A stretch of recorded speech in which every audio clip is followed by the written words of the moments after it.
Bom dia, doutor Hélio, bom dia a todos, minhas colegas aqui comigo essa manhã. Bom, eu estou acostumada a ser a primeira da lista de chamada desde que eu entrei na escola, então está tudo certo.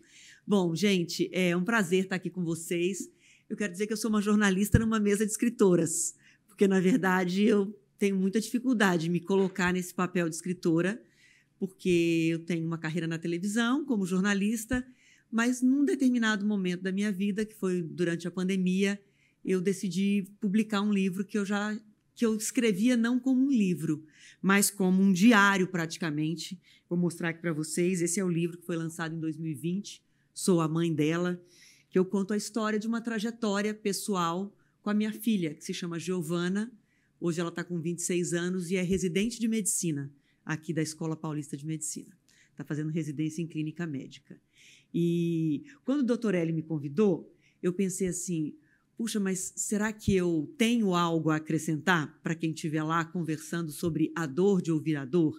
E fiquei refletindo sobre isso e, na verdade, o que eu queria falar para vocês nesse começo e para abrir aqui o nosso bate-papo, porque eu acho que vocês têm muito para contribuir e eu posso tentar me encaixar nesse debate, é que o meu livro ele foi escrito quando eu tive a consciência de que eu tinha que escutar a minha própria dor.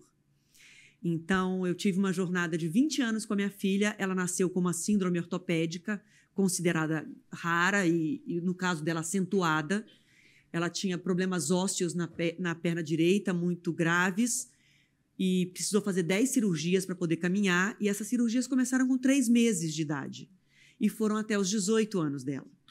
E ela também tem a hemimelia fibular, que é o que ela tem, também afetou a mão direita, porque ela tem a síndrome num grau mais elevado. Então, ela tem 2 dedos na mão direita.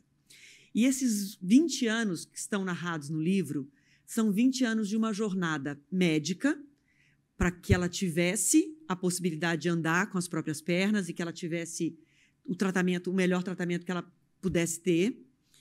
E uma jornada que eu acho que é a jornada principal, que é a jornada pela autoestima, porque a Giovana tem as capacidades neurológicas totalmente preservadas, então ela cresceu com a plena consciência de que ela é uma pessoa com deficiência num mundo que muitas vezes não está preparado para conviver com a deficiência.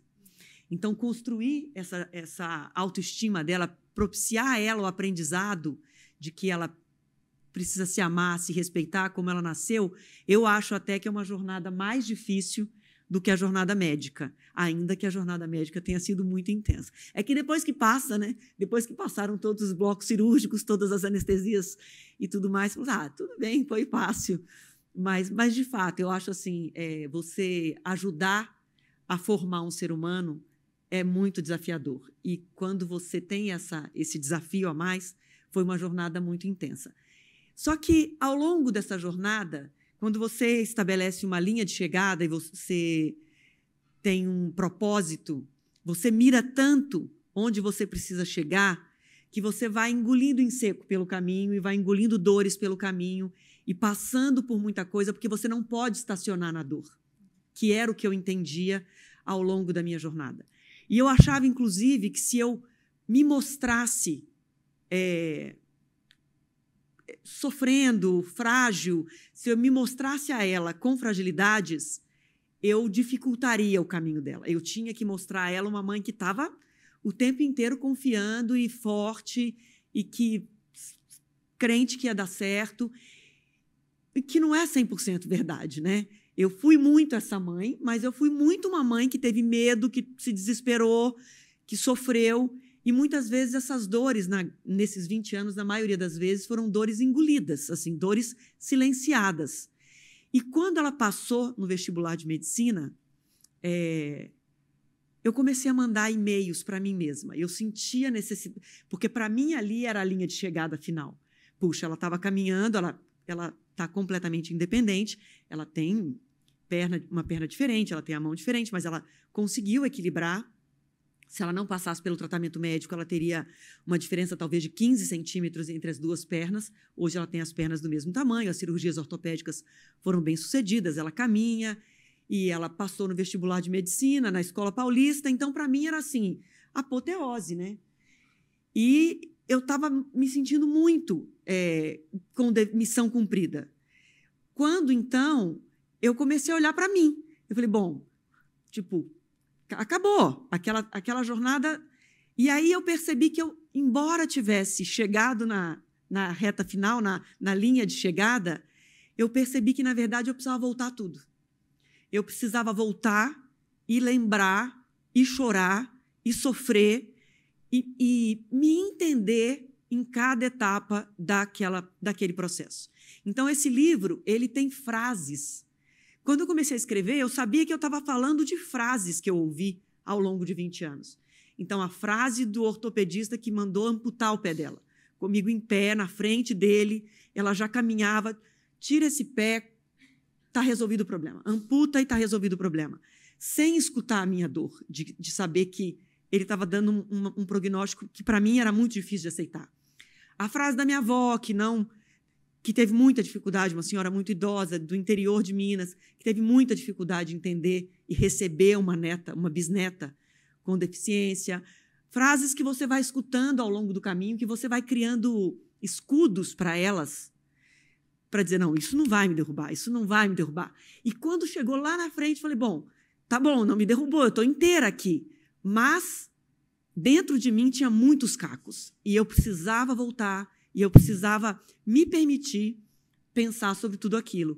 E aí, então, que nasceu esse livro, porque eu comecei a escrever esses e-mails para mim, não imaginando que seria um livro.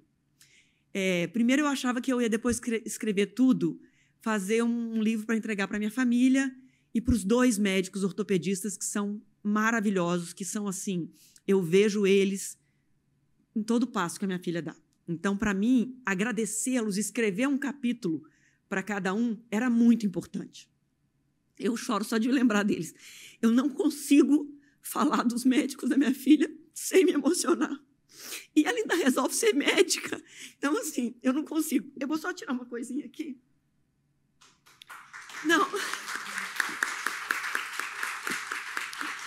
Não é um lencinho. Daqui a pouco eu tiro o lencinho. É assim. Quando você escreve, escuta muitas frases que te doem profundamente. Quando você quando você encontra 2 pessoas que te acolhem e que falam assim, não, a gente vai chegar lá na frente com ela.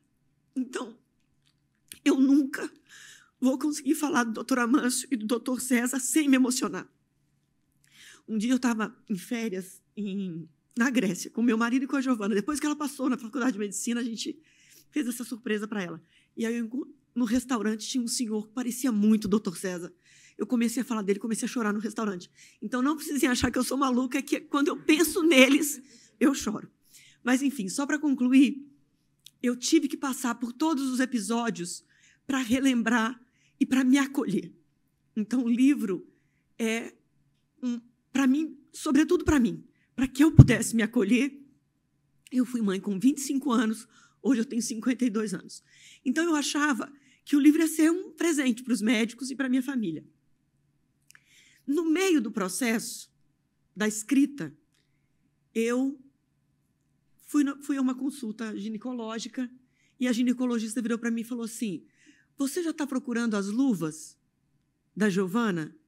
E eu não entendi na hora. Fiquei assim. Daí a ficha caiu. Eu falei, puxa, para ser médica, ela vai precisar de luvas médicas, para ela passar por toda a faculdade. E ela estava no comecinho da faculdade. E para qualquer procedimento, ela vai precisar de luvas médicas para a mão com 2 dedos. E como eu nunca me preocupei com a mão, porque o negócio era operar as pernas e fazer ela andar, a mão era uma coisa que não tinha o que fazer. Ela tinha 2 dedos na mão direita, ela tinha autonomia, tem um movimento de pinça, estava resolvido. E aí a gente começou uma busca. Enquanto eu escrevia os e-mails para mim mesma, a gente começou uma busca pelas luvas médicas para que ela pudesse ter plena autonomia profissional. E aí eu descobri que é muito difícil, e aí eu escutei muitas vezes que é impossível, que seria impossível uma indústria parar uma fabricação para atender uma pessoa com 2 dedos na mão direita para ter uma luva médica, e foi uma luta de 1 ano. E quando eu estava escrevendo, eu também comecei a escrever sobre essa busca. E no meio dessa escrita, eu encontrei uma mãe de Brasília, de uma estudante de medicina de Brasília, com a mão muito parecida com a da minha filha. e que também estava procurando pelas luvas médicas. E eu estava quase conseguindo a da Giovana. E aí essa mãe me falou assim, eu estou com câncer e eu preciso conseguir essas luvas antes de morrer. E eu falei, a gente vai conseguir. São essas as luvas. Essa história está contada no livro.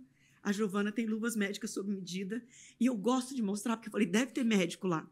Né? Vai ter bastante médico. Então, eu gosto de contar, porque assim, depois que a gente conseguiu a da Giovana, a gente conseguiu a da Sara, que é a médica de Brasília, que hoje é uma pediatra. Tem mais 4 médicas aqui em São Paulo que a gente descobriu que já tem. E tem mais 8 profissionais que têm as luvas, que estão em processo de fabricação nesse momento.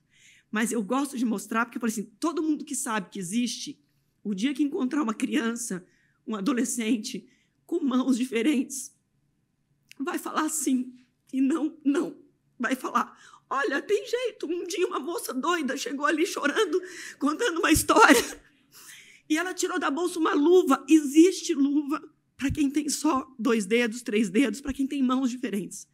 Se essas pessoas tiverem interesse em ser dentistas, médicas, veterinárias, existe, tem jeito. E elas são fabricadas aqui no Brasil. É isso.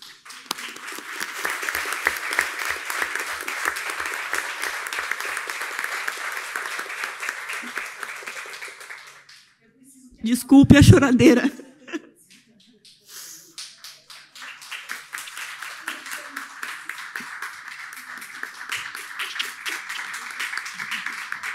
Obrigada, muito obrigada. Eu não sei contar sem chorar, gente. Não sei.